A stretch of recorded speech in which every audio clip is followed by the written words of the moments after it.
Well, speaking of little blessings, you bring them into the world. I do. Well, I help them. I You help help their them. mothers bring them into the world. Explain yes. to the world what a doula is. I mean, we're a Mother Days month, Yes, so I we figured this are. was a right thing to do. But I love it. explain what a doula is, and explain the difference between a doula and midwife. Oh, okay. So doulas are trained professionals who help to support and educate families through pregnancy, birth, and postpartum. Okay. A midwife is a medical professional who studies birth, pregnancy, and postpartum and can deliver and medically care for pregnant women and babies. Doulas cannot. We do not. Okay. Because you're not certified, or Because we're not healthcare professionals. Like, Okay. our job is not to be a healthcare professional. Our job is to be an education person. We are there to educate them, offer them information, guide them through the birth process and the pregnancy process, not to physically like care for them. Can a doula be a midwife? Absolutely. Or can a midwife be a doula? Absolutely. Okay. Absolutely. All right. Yeah. How many children have you helped deliver? I'm at 192 at last count. 192 children? Mm-hmm. All successful? No. One. I've had one death. Mm. I have had one. How do you handle that one? That was a lot. Yeah. I will be very honest. Because I mean, paint the picture for me. Like, how's that? So the mom had reached out to me actually very late in her pregnancy. She was in her third trimester. Mm-hmm. And so I actually had never met them in person. I had only ever spoke to them on the phone. Okay. And we had plans to meet each other for our prenatal time. Mm-hmm. And she called me after. She was like, I have a doctor's appointment coming up this day. I'll call you afterwards. She called me from the doctor's appointment and said, like, sobbing, and said, they said there's no heartbeat. Oh. And so she's like, they're sending me to the hospital to deliver. And she's like, can you come? Can you still come? Is what she said. And I was like, can I still come? Absolutely, I'm coming. Like, Yeah. I don't know. I think she wondered, like, are you still able to support me? Is that something that you do if the baby's no longer here? And I was like, yes. So I immediately went. I was there with them through the delivery. I was the one to hold the baby.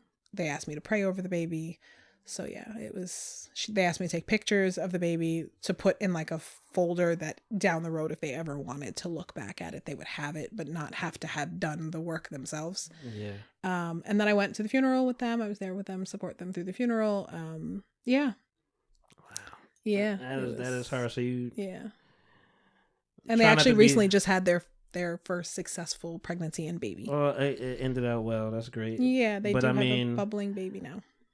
But I mean, that's trying not to be so crass, but I mean, holding a baby that is not breathing. Yeah. That's what you did that. Yeah. And who had been demised for a period of time. So that was, yeah. It was cold, slightly deformed, because by that point the body is starting to decompose within the body. That's what I was trying to. Yeah. Definitely not something I had prepared for before that, I'll be honest. But you were there after the fact. You weren't there like when it happened. Like, well, basically the baby passed in utero. So then she had to deliver the baby out. Like, they're not going to go in and take the baby out. You have to actually go through a full delivery labor, like a regular labor. Really? Yeah. At a certain time, like depending on at what point in your pregnancy you are. I never thought about that. Yeah. You have to just go into the hospital like you would at any other point and deliver the baby. Yeah.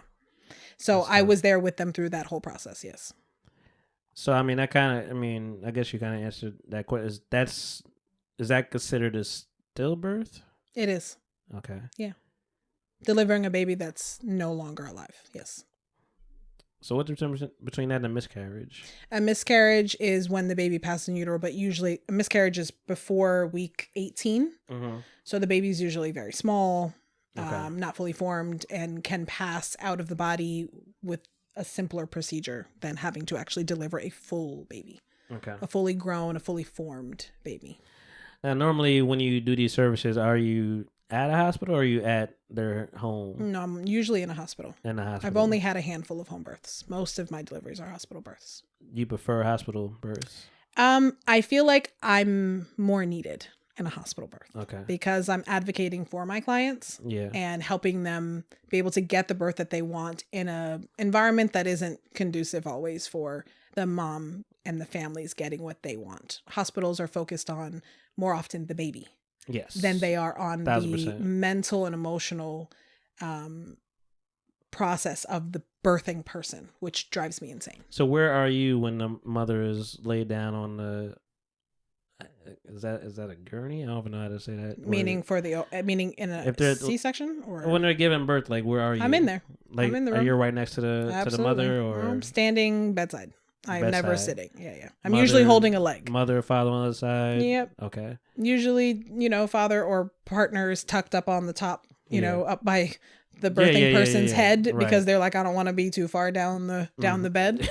Yes. And then there's usually a nurse on the other side of me, and I'm usually holding a leg. 99% of the time I'm holding a leg. Okay. Yeah. I forgot what I was going to say. So within those environments, has there been hostility? Yeah, of course. Absolutely. On what side? OBs.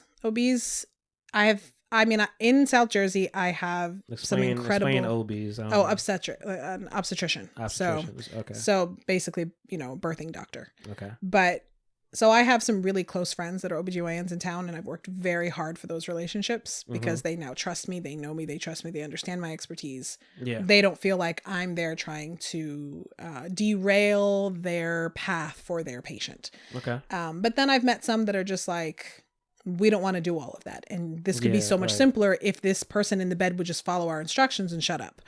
Well, that's not how that works. So, and I'm the person in the way saying, but that's not what they asked for. So let's try and meet them in what they're asking for. They are delivering said baby, and they are the actual patient. The baby is not the only patient. Very true. And the baby has no words, no language. And in a country where nobody seems to, really care. Nobody cares. Nobody seems to care. It would make sense that you would pay attention to the person who's delivering said baby and focus on their needs, their requirements, which is not the general case. So what's been the most, outside of the stillbirth, what's been like the most trying experience you've had? The most trying experience I had was at a hospital in Pennsylvania. So Abington, I'll call it out because I refuse to go back. So wow. Deal. I'm not. So I they're will bad. I will never support a delivery there again. Damn. I had a client who had an induction, which means that they were medically inducing her labor, starting her labor through medicine. A client that went in, had no issues during their pregnancy. Should have been very simple. This is a Black mother and Black father. And was doing great through the delivery. And basically the doctor came in at one point and just kind of shrugged and was like, I'm going to call it FTP. FTP stands for failure to progress, which is a very old term and makes my face red because it basically means we refuse to be patient and allow this process to go the way it's supposed to because we don't really feel like doing it. And so they basically really push them into a C-section with no need. Now I've been in many C-sections, and most of them were needed. Most of them, they were either the parents decided that they wanted it or it was medically needed. Fair enough. I believe C-sections have a place and there are times where it's required, but to assume that every birth is headed in that direction makes me irate. And so for this mom, who I truly still believe should have had a completely normal and vaginal delivery, ended up in this Black mom and father who, were so scared in that moment. And these doctors scared the crap out of them and made them feel like if they didn't take this route, they would be terrible parents and would kill their child. And I, sitting in that moment, had to decide if I was going to really push or if I was going to just support. And the panic on their faces made me go, drop it. And I just was like, I'm here for you, whatever you need. And so I, was with them through C-section. But after the birth, many months later, I had like a conversation with them where I like sobbed and I cried. And they were like, Ivana, we didn't even know you felt like this. I was like, I know, that was the point. You weren't supposed to know that I felt like that in the moment because you were focusing on your own journey. And it wasn't my place in that moment to push as heavily, but I still maintain that they didn't require it. And sitting in that, I was so angry. My anger was so hard, like in that moment of feeling like, why? So you have to pretty much practice being impartial in moments like that. Yeah, to a certain extent. I just had a conversation with a potential client this morning, and I was explaining to them that I'm not a doula that has very specific lines in the sand as to what I will and will not support. Mm-hmm, mm-hmm. If you call me and say I'm getting a C-section because I did all the research and this is what I want, and I'm choosing to formula feed my baby because this is what I want, and I'm choosing to, like, any of the things that may not be, you know, popular. Right. The point is you did your research and this is your choice, and I'm here to support you. Where I have the problem is when medical professionals push people into doing something out of fear. Fear basically scaring them into making a decision that they don't need to make. So have you ever, in an instance like that, have you ever been the voice of, like, they on some bullshit? Absolutely. You've told that to absolutely the people delivering? Yep. It's happened often where I'll say, do we need a minute? You guys need a minute to chat? And they'll look at me like with eyes wide, like, yeah, we should chat. And so I ask them, but everybody mind leaving the room for a little bit just so mom and dad can have a minute to process. And as soon as they leave the room, I go, this is not what's needed. This is not what's required. You can still decide to go along with it. Yeah. But ultimately, I'm telling you, this is bullshit. So yes, I've had to do that. And it's not. And hospitals do that because, like you said, impatience. Impatience is the biggest thing.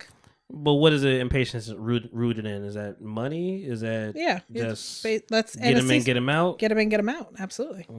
And get them to follow. We want it to happen this way. We want it to look like this. This is their plan. This is their plan.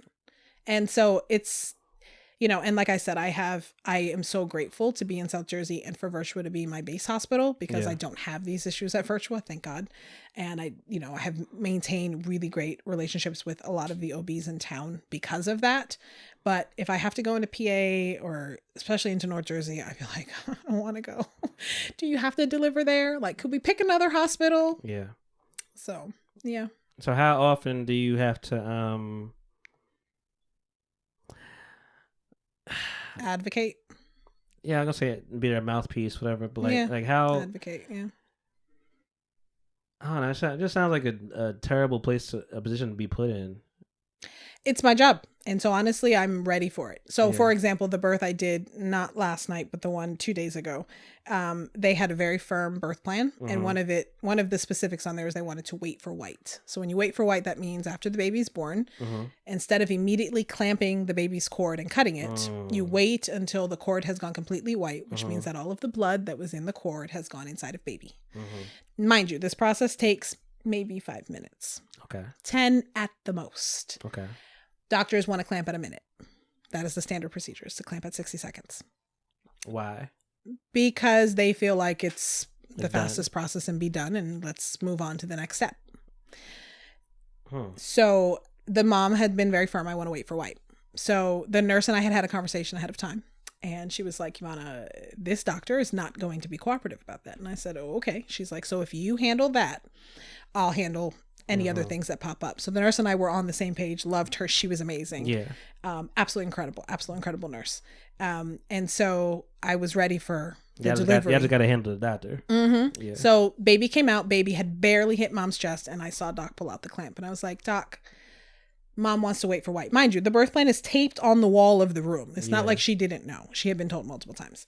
He immediately got the clamp. She immediately pulled out the clamp, like right away. And I said, wow. Doc, mom wants to wait for white. She gave me the worst side eye. She like looked at me like this, like, and I was like, it's in their birth plan. And I pointed at the birth plan on the wall. And she took a deep sigh and like put the clamp back down on the thing. Like, and then she waited about 4 minutes and then she handed the clamp to the nurse and was like, can we like get this? Can we move this along?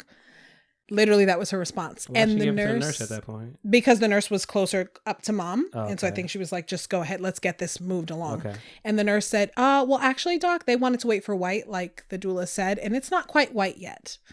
And we said it very calmly, mind you, nobody's fighting, arguing, nobody's yelling, but it was just like a firm, like, please respect their choice. Right. And again, she sighed and was just like, and then she sat down in the chair at the bottom and just sat like this, like, oh my God. And I'm just thinking, you have an attitude for what? Like this, it doesn't require any extra work on your part. Right. This requires nothing but for you to leave it alone for a minute to allow this mom to have something that they want for their child. Is that hurting the child? Not in the slightest. Okay. And there's a lot of data to say so. Okay. So no. And so yeah, it's just impatience and just this is our routine. This is how we've been doing things for so long. We don't like people that try and go against the grain and do things a little different or in a way that works best for them. So your job is important. My job is important. Your job is needed. My job is needed. Doulas are across the country now. Doulas are, there's actually a coalition of doulas that spend a lot of time in DC working on advocacy when it comes to the state and government, like federal level, in terms of putting things in place law wise to ensure that mothers have control over their own deliveries. That's quite literally our job, is to ensure that mothers are staying alive, because especially when you're talking about the Black mother mortality rate. Yeah. And that literally just means listening to what they're saying. And hearing when a mom says she's in pain or something hurts. Or do you ever offer suggestions? Yeah, all the time. Like I just heard recently, and I'm gonna try to be vague. Like, some doulas, they say like don't watch the baby right away. Or like keep the thing, keep whatever. The vernix on the baby? Yeah, you really shouldn't bathe the baby right away, actually. But when would you suggest to bathe them? So babies are sometimes, not all babies, but some babies are born with what's called vernix. And it's like this white sticky coating, right? Yeah. It's what kept their skin intact while they were living in fluid. 100%. Yeah. Right? So actually there's data that says that vernix being rubbed off and all that might be some of the reasons why so many of us have things like eczema. Things like that, because you're putting soap and on brand new skin. Yeah, it's got to be irritating. That's not right. Whereas that vernix coating actually should just be rubbed in and left for the body to soak in. And then, I mean, obviously, if there are things like blood and poop on a baby, you can wash those off, but just on the areas of the baby that need it, not the entire baby. So when is the appropriate time to We wash usually your baby? tell them after like day 3 or 4, and like only as needed. Like in the first few months of their life, you bathe the baby as they needed. You don't bathe them like they're playing in the dirt every day. Right, exactly. Because they literally are laying in a cot. They're not doing anything but sleeping. They are doing absolutely nothing. So like they don't need a full, heavy scented soap scrub down bath, because for what? Right. What is okay? needed? That's fair. Yeah. What's the wildest request you've received from a client? Yeah. I think the wildest thing was the baby being named after me. That was the wildest. Okay. Yeah, that was the wildest. How did you feel about that? It's the only time I like sobbed at a delivery, because I was not prepared for that. I was so not ready. Mind you, I'm biased and the baby's beautiful. She's stunning. Okay, like she is ridiculously. And she did take your name. Her name is legally Ivana, is spelled exactly like mine. Wow. Yeah, and that's pretty flipping epic. So you still keep in touch with them? Yeah. I talk to them often. How many of your clients do you keep in touch with? Most. I would say probably about 80% of my clients do I stay in close contact with. Have there been repeat clients? Yeah, the one that was yesterday was a repeat client. Their older baby is 2. Yeah. And then they just had theirs, and I've probably had about 10 or 15 repeat clients. So you went to school for this? It's not like college. You go and train. I'm certified. Yes. And what's the certification? So you certify to become a birth/labor doula. You can certify to become a postpartum, specifically for post the delivery period. And then I'm also certified as an assistant midwife. So okay. Yeah. And then you're trained in like all smaller things, CPR, infant resuscitation. You do all sorts of like extra blood pathogens, like, we do all sorts of extra stuff. And when did you notice that this is what you wanted to do? So I have 4 kids, and I had very difficult pregnancies, and even all of them very, and even worse postpartums. My postpartum periods were hell, truly and actually hell. What did that consist of? For almost all of them, no, not almost all of them, severe postpartum depression and anxiety, severe, medicated through 2 of them. I finally agreed through 2 of them to get medicine. So you were anti-meds I was the first 2 births? Yeah, I was. I thought I could handle it myself. I thought I could take care of it. I thought if I prayed a little harder and, smiled so people are taking meds more. for pain, right? Normally? Well, I mean like depression, antidepressants. By meds. Okay. Gotcha. That's what I mean by meds. Yeah. Got you. I was anti that for the first 2. I was like, I can do it. I don't need the help. I'll be fine. I can just smile more and try harder, and I'll get it. Your first one didn't give you a sign that No, I was young. Okay. I was 17 when I had my son. And I was like, it'll be fine. I'll figure it out. It'll be okay. And eventually it passed, but it took a long time.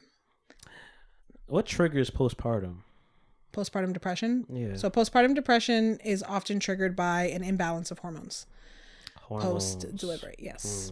Imbalance of hormones. Okay, that makes more sense. Yep, and the inability for the body to go back to its original state of like regulation. Yeah. Yeah. After you have delivered, you grew, made from scratch. Like I tell my Right. kids, I made you from scratch. Yeah. From scratch, out of your body, your everything. When you are pregnant, I mean, babies take from your blood, your bones, your teeth. They ruin you. From everything. They take everything. They start off taking they go in everything. Like Tasmanian devil. Literally, yeah. they suck everything. And so in that, you're just not even keeled. But also thinking of it spiritually, you pass from being one version of self to a whole new version of self with each kid that you have. Yeah. And that process is hard. And because we don't live in a country that's made easy, that's understood, that's walked through, that's handheld through, it's supposed to be like, get up, keep moving, you'll be fine, stop being extra. Women have been doing this since the beginning of time. Of course. So I mean, you're, and yeah, I don't want a man explain like you're strong enough to have 4 kids though. That's the thing. It's like you should be able to do this, right? Like you should be able to handle it. Not should be able to, but you did. No, we do, but no, not. Yeah. I'm saying like you, after having 2, you had postpartum. Yeah. You still had another 2. I did have 2 more. Yeah. Your choice. I did. Absolutely. So you're capable, but it can be less hard. Okay. It doesn't have to be as difficult as it is. But like you had the awareness that could be around the corner. I did. What I'm trying to say. Absolutely. I did. And you were prepared to deal with it. I was prepared to deal with it. I wanted more small people. You wanted more children. I wanted more children. That was very clear. That was it. Yeah. Okay. Yep. And so I was like, I can, Are you done? Is there one more? Absolutely not. No. Nope. No and more. I say this, but then I was asked this question recently by a girlfriend when I was on a date, like we had like double dated, and she was like, would you? And I was like, let's be honest. If I met somebody who was really serious about it and like really I was serious about them and it was this great love of my life and passion, then probably I would. Yeah. I can't see myself saying no to that if that You don't have a cutoff age for you? No. No. You would still care for a baby? I mean, I guess you're the best person to talk to about this because I mean, you care about babies regardless. Yeah, 192. I was gonna say I do postpartum care, so like I go to them after maybe 6 weeks, 2 months, 3 months after they've had babies and help them. So 100%. No big deal. Mm-hmm. What's the your biggest joy in this? I love watching the strength of women. That part will never get old and never fails to make me smile and make me want to cry every time. I'm with moms a lot of the time, first time moms, before they even know that they have the strength. They don't even know yet. And they're scared and worried. And Yvonne, I don't know if I can do this. And I'm there. Watch. You're going to be amazing. It's going to be epic. And they're looking at me like, psh, I don't know. I don't think so. I'm not sure. And then you watch them go in a very short span of time, in a number of hours. Push, deliver, hold, love, breastfeed, love on these little beings that they created. And then you watch them realize for themselves, like, holy shit, I did it. And there's often that, like after delivery, I usually go and like sit on the other side of the room, especially post-COVID, because I can't just like walk out in the hallway. So I like sit on the other side of the room kind of quietly to give them a little bit of space. And at some point, every time they look up at me and go, Ivana, I did it. And I was like, absolutely, you did. You absolutely did. And you rocked it. Check you out. And I love to hype them and remind them. You're a good cheerleader. I love reminding them, even post, because some moms have a hard time even afterwards. And they're like, it's so hard. And I don't know how I'm going to do this. And I'm like, you remember when you told me you couldn't do that part? Right. Okay. So you did that and rocked it. It was amazing. You can get through this part too. Has there been difficulties with the male partners? Yeah, I've had a few dads that I that I really just wanted to throw off a cliff. Yeah. I had one dad, and this is through the whole pregnancy, he was firm with me. I think it's a waste. He was like, this is a waste of time and money. He's like, and I'm going to sit here because she insists on it, but I'm letting you know that that's how I feel. He was solid. Through every prenatal, because the prenatals he came to, he sat with his girlfriend at, but he was very like, Yeah. This is a There's waste no of reason our for you to time. be here. And this is a waste of our time. Like, we don't need this. At the delivery, we had left the room so that she could get her epidural. And we were sitting in the waiting room, and he looked at me, he goes, "I'm a fucking idiot. And I am so sorry." And I looked at him and I was like, I needed to get that on. And I said to him, I want that on record. I want it written down. I want there to be like somebody else. We need a third party, because what did you just say? He's like, "No, I'm being serious. I know nothing. And I cannot believe, I can't imagine us having had to do this without you here." And I was That's like, beautiful. It was so beautiful. That's and I great. was like, I appreciate that, because it was hard earned. And I Yeah. multiple times through that time with his partner, because they already were kind of struggling anyways, I often wondered, like, how am I going to make this delivery work? How are we going to do this with him there? And then I had a dad that, so you reserve a lot of attitude. Yeah, absolutely. No, I try and be very kind and respectful at all times, unless there's like a real true need, which I've never had. Like somebody was to ever be physical or something with me. But outside of that, because when you were saying all that stuff to you, like, what was your response? I was calm. I said, I respect your opinion, and there's nothing I can do about that. She has me here. This is what I was hired to do, so I'm going to continue to do my job. And then fast forward, he was like, "My bad." Yeah, pretty much. Yeah, like, my bad. Like, I didn't mean it. I didn't really say it. I did have one dad that was a good deal older than his partner. Okay. Decades. Mm-hmm. And through the delivery, mind you, his partner roared that baby into this world. No meds, short period of time. Like, she just was like, she was no stitches, barely any bleeding. Like, when I tell you, I just was like, what kind of unicorn? Yeah. And then, but like after delivery, she was like, "Come over here and like be a part of this process with me." And he was like on the phone, like telling people like she did it with nothing. She's telling him to come over. She was like, he was calling just everybody. He was on the phone, taking pictures, video, and calling everybody. And she's like, "Can you come here and focus?" And through the pregnancy with me, he often spent time trying to analyze why I was single, why I got divorced. And he was like, "Oh, I think you need to do this. And let me give you some tea. Let me teach you. Let me tell you how you can get," because we started, then he's like what's the name of that guy that's like really popular? Kevin Samuels? R.I.P. Is it Kevin Samuels? The one who, I don't want to, because he passed, and the special one. Mm-hmm. The special one. Yeah. He was like using a lot of that language where he was like, "Well, if you want a high value man and you got 4 kids and you're divorced," and I just was like, "Dude, can we focus on the pregnant?" Like, let's. He was doing that there at the prenatals. Yeah. Wow. And I just was like, and I tried to like, because I have like often very open, chatty conversations with I tell my clients all the time, this is not a professional relationship. Doula-client relationship is not a professional relationship. I'm standing 100%. Between your legs. Yeah. It's just not. I am hearing about your private life, your issues with your partners, how often you've pooped and peed. Like, this is not, there's no way for us to be this intimate and for this not to be an intimate relationship. So our relationships are intimate, which is why we stay close afterwards, because we become friends, honestly, through the process. Right. So like, I don't mind them asking me about like, if I'm single, or ask me about the kids. Like, it doesn't bother me. I'm very open. It doesn't, it's not an issue. But the way he came at me with it, I just remember sitting there like, "Lord, please. Okay, be patient. Don't make a face." I was trying to really be kind, but. What are the misconceptions that people have about you?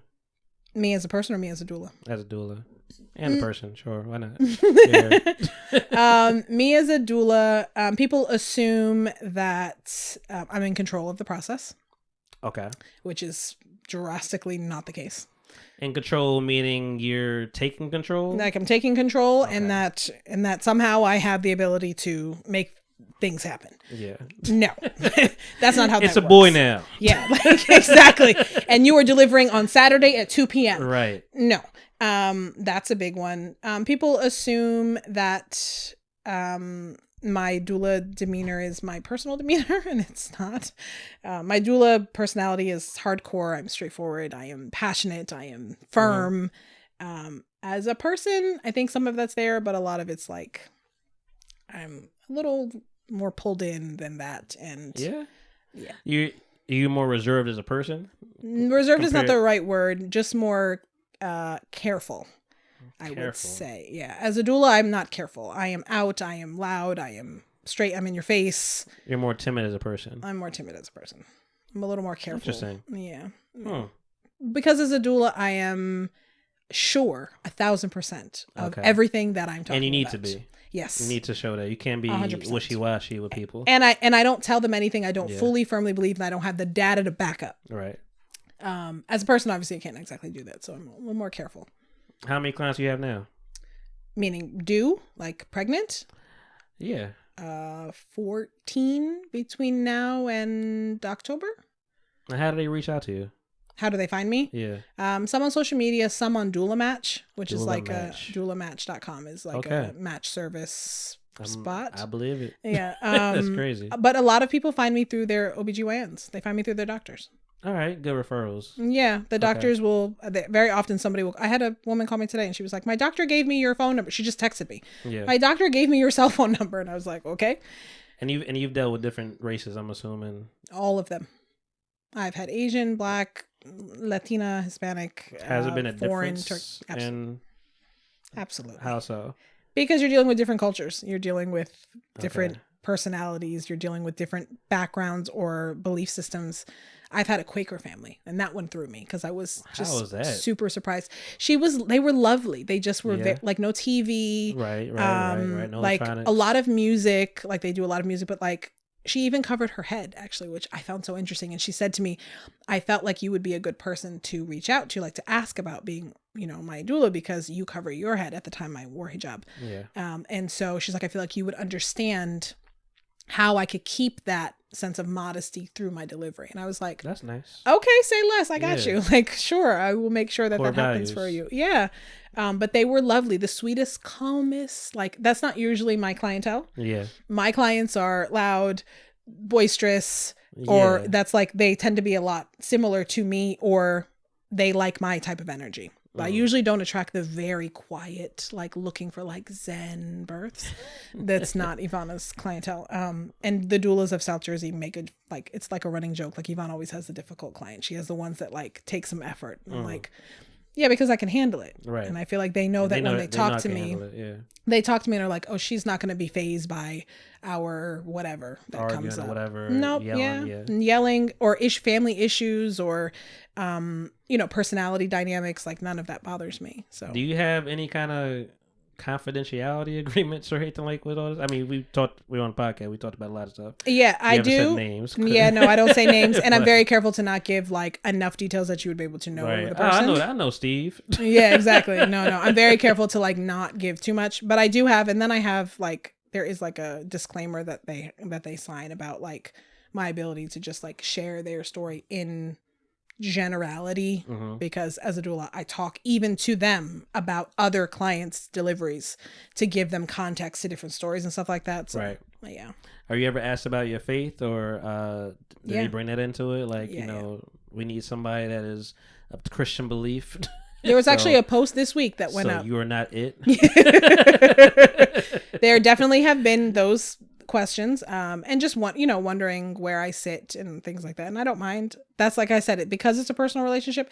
If that really matters to you and like that's what you need as a support system, then you have every right to ask. Like, so they ask, and at the time when I first became a doula, I was hijabi. I covered my head, and so I always was unsure if that was going to be a deterrent for people, if it was going to keep people from wanting to hire me. It never was. Good. Ever in the slightest. And currently, even my social media and my website. Maybe they trusted you more.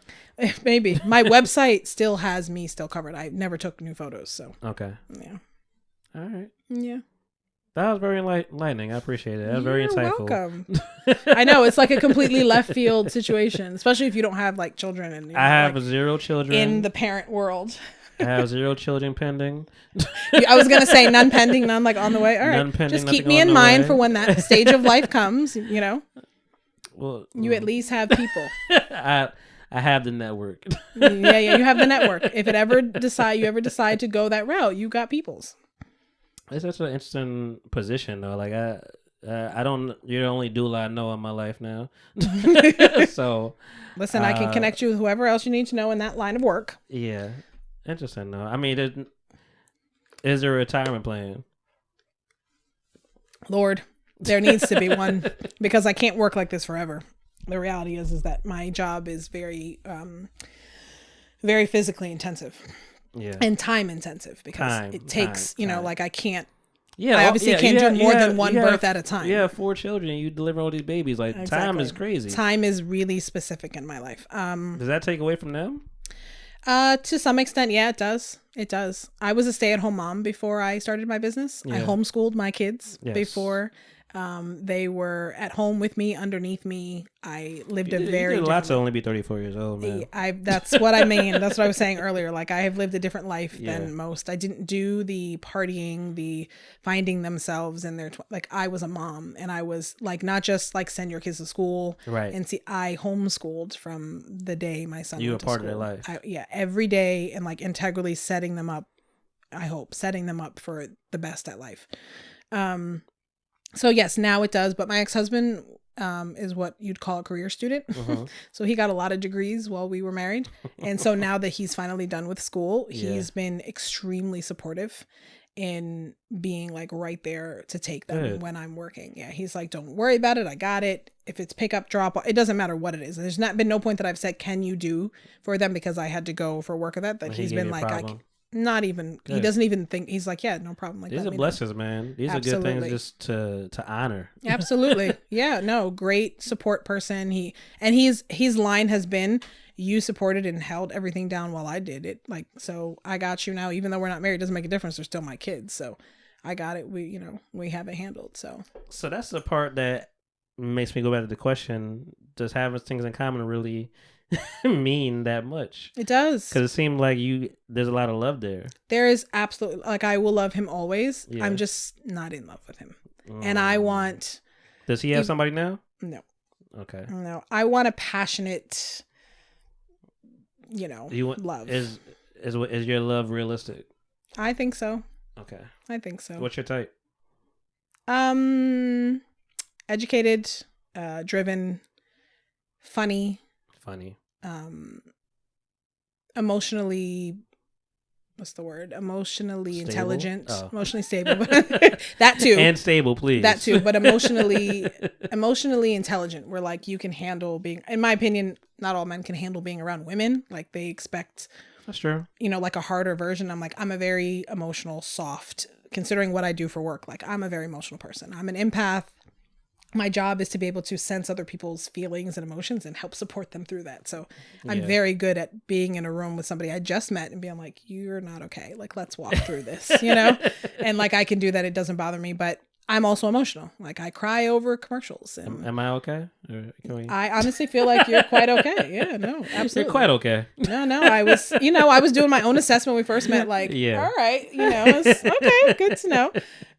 You just never know how you come up with people sometimes. No, I agree. And most definitely. No. So those are like the main things. I need somebody who wants to live life, because well, what does live life entail for you? Travel, have fun, go out, experience things. Okay. I stayed in the house. I lived in the house. I did that. I want to go outside. Right. I tried that already. Yeah, exactly. I want to go outside. I want to see the world. I want to experience new things. I want to do. I feel like more women want to see the world than men.